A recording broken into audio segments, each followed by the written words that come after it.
यथा वीणामृगं घटं कर्तुं कुलालः नास्ति सक्षमः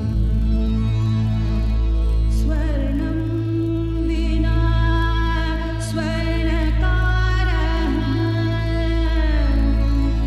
भूषणं कर्तुमक्षमः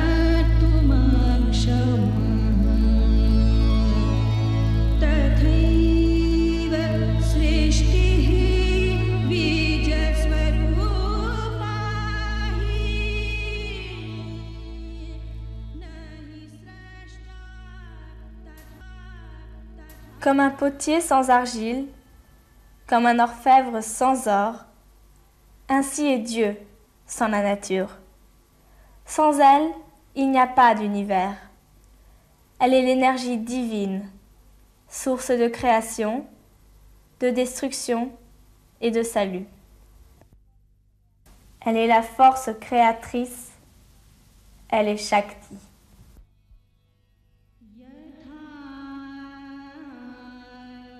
वीणामृगं घटं कर्तुं कुलालः नास्ति सक्षमः स्वर्णं विना स्वर्णकारः भूषणं Comme toutes les petites filles, je rêvais d'une poupée aux yeux bleus et aux cheveux blonds. Mais mon père m'a offert une poupée noire, m'expliquant que ce qui est noir est beau. À 7 ans, il est difficile de comprendre cela. Pour moi, c'était une créature bizarre. Toute mon enfance, mon père a continué à m'enseigner ces valeurs. C'est seulement plus tard, bien sûr, que j'ai réalisé la chance d'avoir eu une enfance aussi riche que la mienne. Je viens d'une famille où personne ne se permettait d'interférer dans les affaires des autres. J'ai toujours été une enfant, dominée par mes amis, par tout le monde. Ma mentalité a changé lors de ma 3e année au collège. Je pensais sauver quelques garçons du bizutage. J'ai commencé à m'imposer. Ma mère se mettait très en colère quand je chantais le panchkari et me battait très souvent. Seul mon grand-père me défendait. C'est lui qui m'a fait aimer les mots et la poésie. Dans mon enfance, je n'ai jamais senti que j'étais différente, que cela aurait été différent si j'avais été un garçon. Nous étions 3 sœurs, nous n'avions pas de frères, et jamais nous n'avons senti que cela nous manquait. Nous n'avons jamais été handicapés par le fait d'être des femmes. Jamais. Si vous réprimez un être, qu'il soit de sexe féminin ou masculin, cet être ne s'épanouira pas. C'est comme arrêter la croissance d'un arbre, vous en faites un bonsaï. On m'a toujours permis, en tant que femme, enfant, adolescente, d'aller au bout de mes possibilités. Je pense que si une femme a été élevée dans l'idée qu'elle est d'une certaine manière inférieure, subalterne ou de 2e classe, elle accomplira cette prophétie. Cette prophétie s'accomplira d'elle-même. De ma propre expérience, je crois que je dois tout à ma mère, qui elle-même exerçait une profession. Elle était une grande gynécologue de Bombay. Dès mon plus jeune âge, j'ai été élevée dans l'idée que chaque femme doit avoir un métier, qu'elle doit pouvoir exprimer tout son potentiel. J'ai un grand respect pour la manière dont j'ai été élevée à Hyderabad. Une famille unie, des valeurs morales comme l'honnêteté, la courtoisie, vous savez, comment recevoir, vivre avec distinction. Ce sont des valeurs très importantes. Ce n'est pas parce que vous vivez seul que vous devez y renoncer.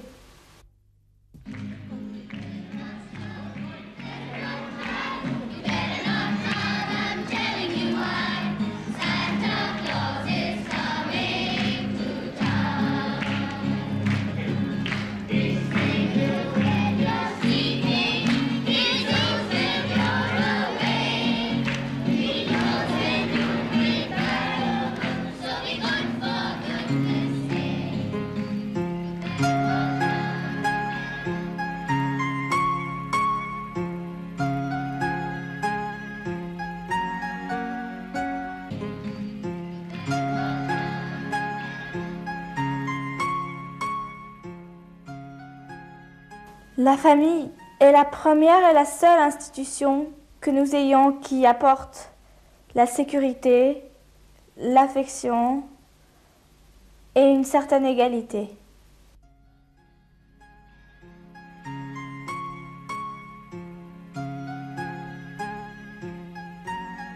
C'est au sein de sa famille qu'on apprend des valeurs comme la sociabilité, le partage, l'affection. C'est dans le foyer familial qu'on acquiert ce savoir-faire. L'apprentissage de ces valeurs est dû en grande partie à la famille.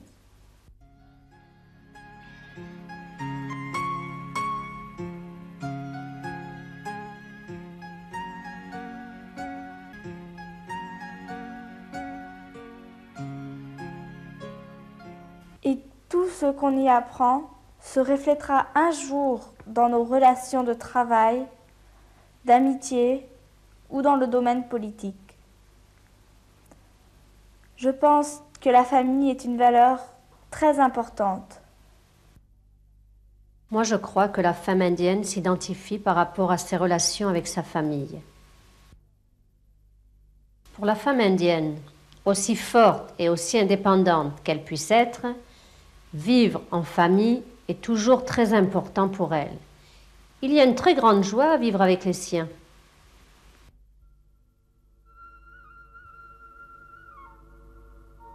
C'est la femme qui prend soin des enfants, de la famille. Je pense sincèrement que c'est elle qui a apporté cette stabilité, qui a fait de notre civilisation, je pense, une des plus anciennes civilisations. À y regarder de près, c'est la femme indienne. Je veux dire qu'il y a quelque chose de solide en elle, qu'elle appartient à cette terre, qu'elle est le produit de cette terre. C'est peut-être la culture, peut-être la religion, quelque chose de spirituel. À un moment donné, j'ai même pensé faire un livre de photos sur la femme indienne. Je pensais l'appeler le papillon de fer. Je voulais photographier le côté positif de la femme indienne, surtout pour les étrangers. Elles sont d'une apparence un peu fragile, avec leurs saris et tout.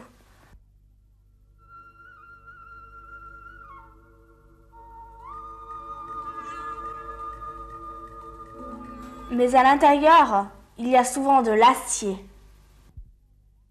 Elles ont compris, à l'intérieur des contraintes de leur société, la force de l'épouse, de la mère, d'une tante. Si vous comprenez le sens de ces relations, vous comprendrez mieux les autres. Vous avez beau lire des livres, mais si vous avez des modèles de développement qui ne sont pas les vôtres, vous n'en serez pas plus libre pour autant.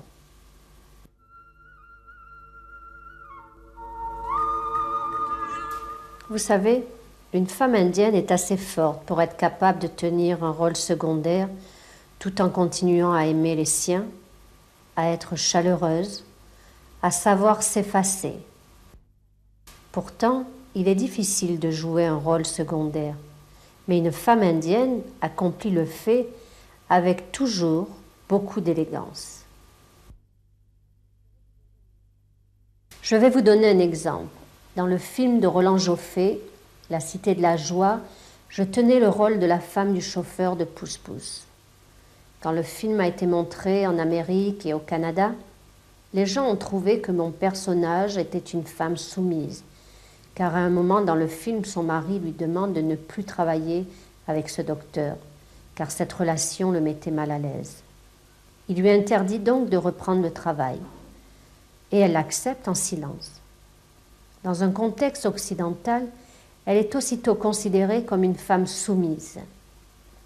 Mais Kamala, l'épouse, considère sa famille de la même façon que son mari et décide donc de ne pas le défier. Elle ne le fait pas par soumission, mais parce qu'elle fait passer sa famille avant. C'est difficile à comprendre pour des Occidentaux.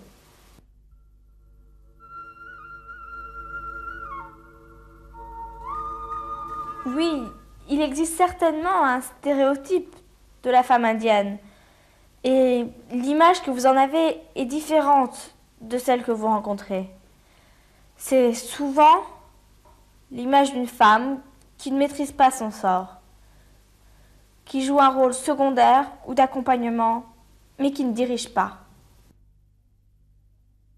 Une de mes amies, qui développe des systèmes d'irrigation des terres arides dans l'Uttar Pradesh, dans le nord de l'Inde, m'a raconté qu'un jour, elle a passé plusieurs heures à tenter de convaincre un paysan d'essayer un nouveau système d'irrigation.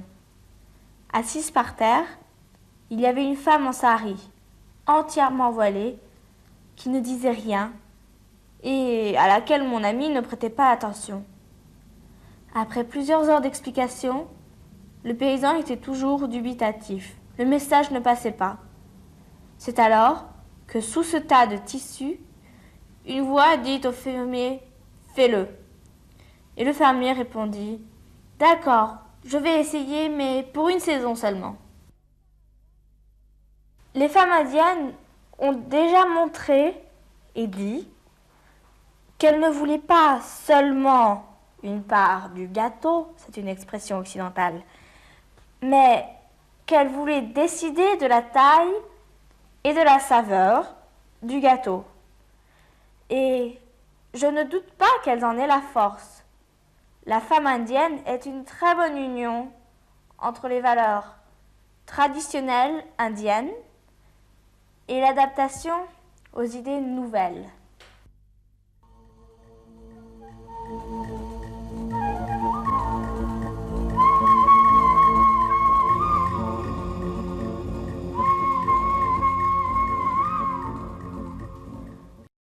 Je me souviens, je me trouvais un jour dans une région du Rajasthan où nous avions fait installer des pompes à bras pour l'eau potable.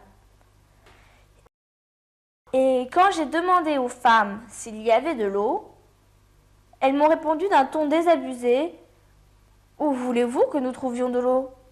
Mais, leur dis-je, on vous a installé beaucoup de pompes à bras ? Oui, me dirent-elles. Les pompes sont là, mais essayez un peu de remplir un seau. Je suis donc allée avec elles près d'une pompe où se trouvaient quelques femmes au visage voilé. J'ai essayé. J'ai pompé 5, 10 minutes sans aucun résultat. Pas une seule goutte d'eau. C'est alors qu'elles m'ont dit « Voyez, vous avez tous été trompés.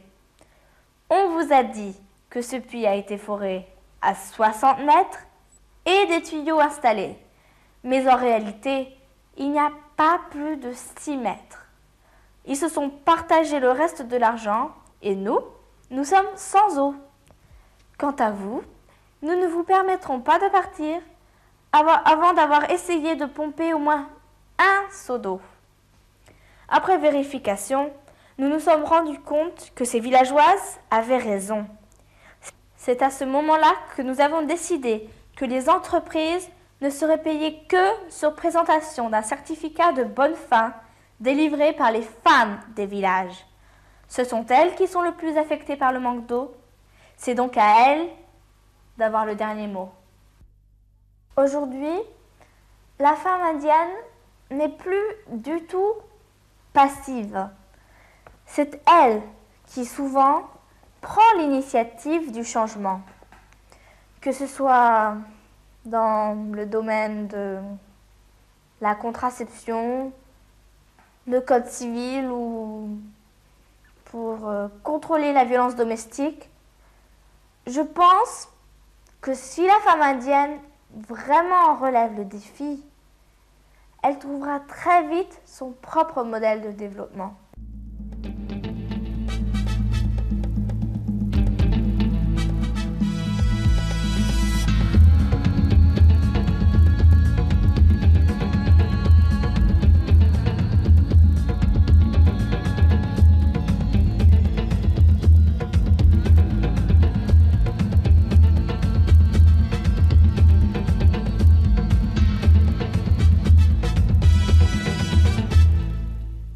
De responsabilité à la femme indienne, voilà le mot d'ordre. À partir du moment où elle sera investie d'une plus grande responsabilité par le biais d'une formation professionnelle, par une éducation formelle ou informelle et avec l'appui du législateur, la femme indienne sera responsabilisée. Il y a longtemps, un roi en visitant son royaume, rencontra par hasard des hommes qui vivaient dans des grottes. Il fut horrifié qu'on puisse vivre ainsi dans l'obscurité et ordonna la distribution de lampes à huile à chaque famille. Plus tard, il retourna dans ces mêmes grottes. À sa grande surprise, il retrouva la même obscurité. Les lampes n'avaient plus d'huile ou étaient cassées.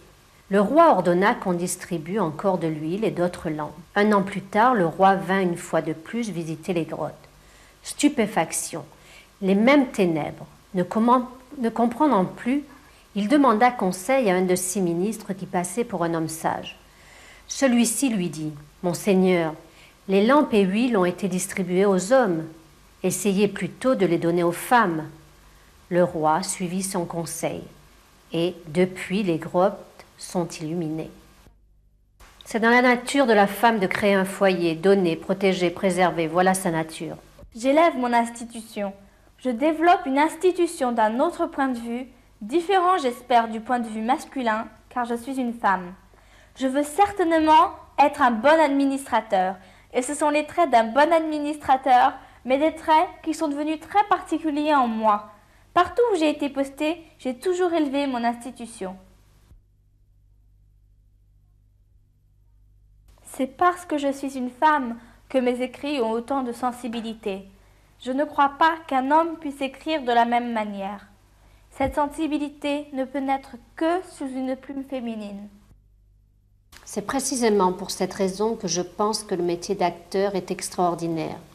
Dans ce métier, l'échange se fait dans les deux sens, parce que plus ma richesse intérieure, à moi, Shabana Azmi, est grande, plus je peux investir dans mon rôle, disons, de Rama dans un film.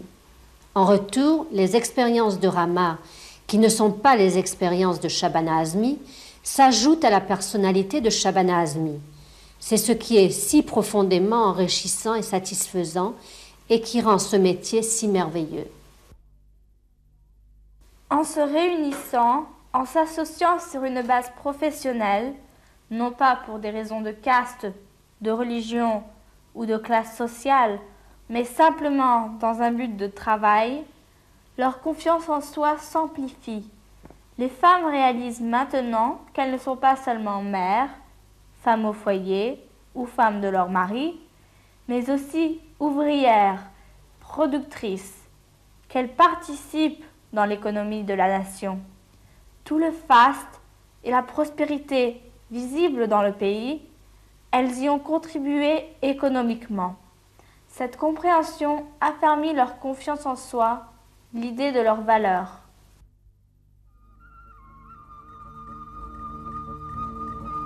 Vous pouvez avoir une Indira Gandhi dirigeant un gouvernement, vous pouvez avoir des femmes gouverneurs d'État, ambassadeurs, pilotes de ligne, cadres dans la police. Elles apparaissent dans toutes les professions. Je pense qu'on accepte aujourd'hui que la femme ne cède en rien à l'homme et qu'elle peut tout faire si on lui en donne l'opportunité.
La sensibilité d'une femme l'aide à commander et à contrôler les situations sensibles quand il y a risque d'émeute. Une femme peut aussi mieux comprendre une situation qui implique d'autres femmes. Par conséquent, je crois qu'il est très important et efficace d'avoir des femmes dans la police. Quand je suis rentrée dans le monde des affaires, il y avait peu de femmes cadres et vraiment très peu chez les cadres supérieurs. Je pense qu'il y en a beaucoup aujourd'hui. Nous sommes plus nombreuses. Les gens sont moins réservés maintenant quand il s'agit de promouvoir une femme à un poste de direction. C'est une révolution silencieuse. Elle n'est peut-être pas visible, mais elle est irréversible. Elle se déroule comme toujours en Inde, lentement, graduellement, comme notre lutte pour l'indépendance. La plus grande puissance militaire de cette époque n'avait réussi à s'y opposer. Et il en va de même avec cette révolution sociale. Nous avons des extrémistes religieux, divers groupes, mais une fois que les femmes ont pris conscience de ce qu'elles peuvent faire, rien ne peut les arrêter. À mon avis, ce processus a déjà commencé en Inde.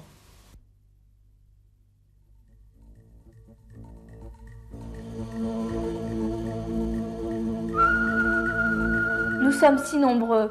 Je pense que tout aurait été plus rapide si nous étions un petit pays. Mais notre nombre est si grand. Nous sommes je ne sais combien d'Australie dans un même pays. Chaque année, nous produisons une nouvelle Australie. Vous imaginez le défi. Il est grand, il est gigantesque.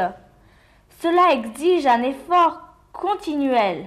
Actuellement, dans tout le pays, il se passe beaucoup de bonnes choses. Tout ce que les femmes demandent, c'est une main tendue, quelqu'un qui leur montre le chemin. Elles sont douées et font un travail merveilleux partout, dans tout le pays. Elles sont en train de devenir une force, une puissance réelle. Je crois que les ONG ne sont qu'une goutte d'eau dans un océan. En réalité, c'est l'initiative du gouvernement et l'animation gouvernementale des projets qui fera un impact. Je pense que l'Inde et les femmes indiennes font figure de leader, pas seulement dans le domaine du développement des femmes, mais dans la conception même du développement. Indira Gandhi aimait à dire qu'en fin de compte, il n'y avait pas des problèmes masculins ou des problèmes féminins, mais seulement des problèmes sociaux, et qu'ils devaient être résolus par les hommes et les femmes ensemble. Mahatma Gandhi disait qu'il fallait un monde où la dignité humaine est respectée. Lorsqu'elle est respectée, la paix et le développement suivent automatiquement.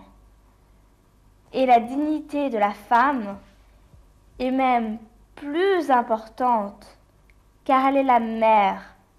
C'est elle qui forme la génération future.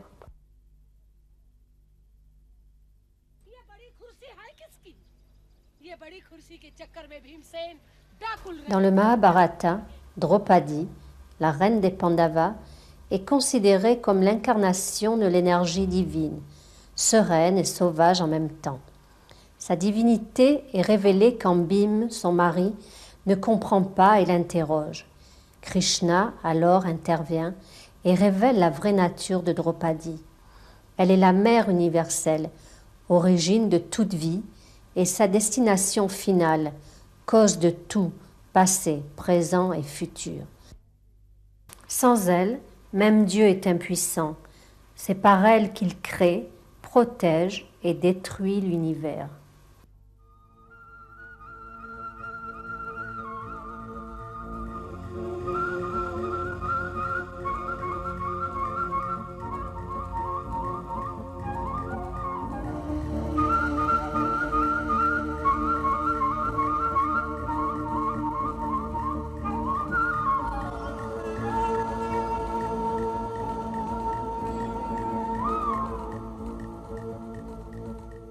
En Inde, la force naturelle de la femme a toujours été reconnue.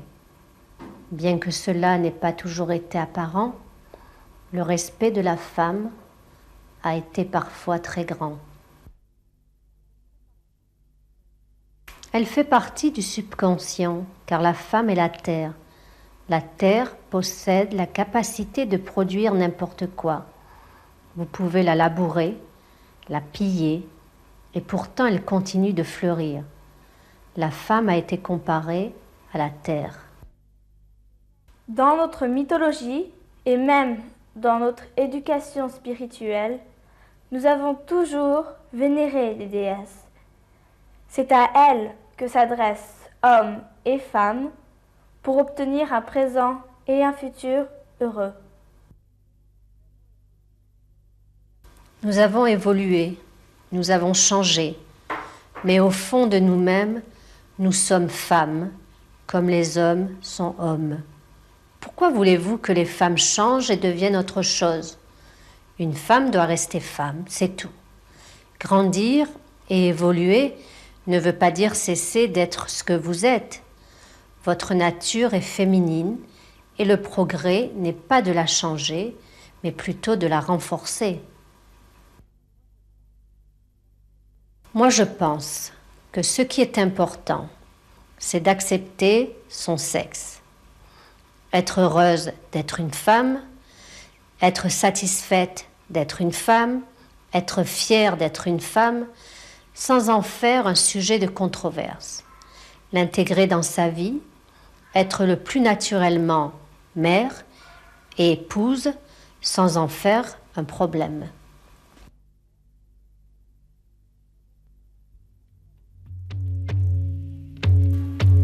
Sadashiva, la forme éternelle de Dieu, est une image profondément ancrée dans notre psyché collective.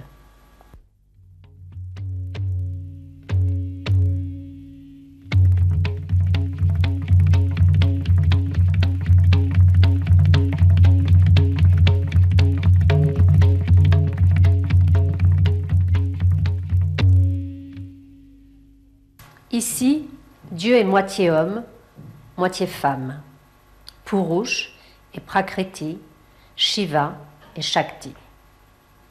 Les deux moitiés s'unissent mais ne se fondent jamais parce qu'il est impératif que l'autre existe, grandisse, pour les deux moitiés d'être complémentaires d'un tout.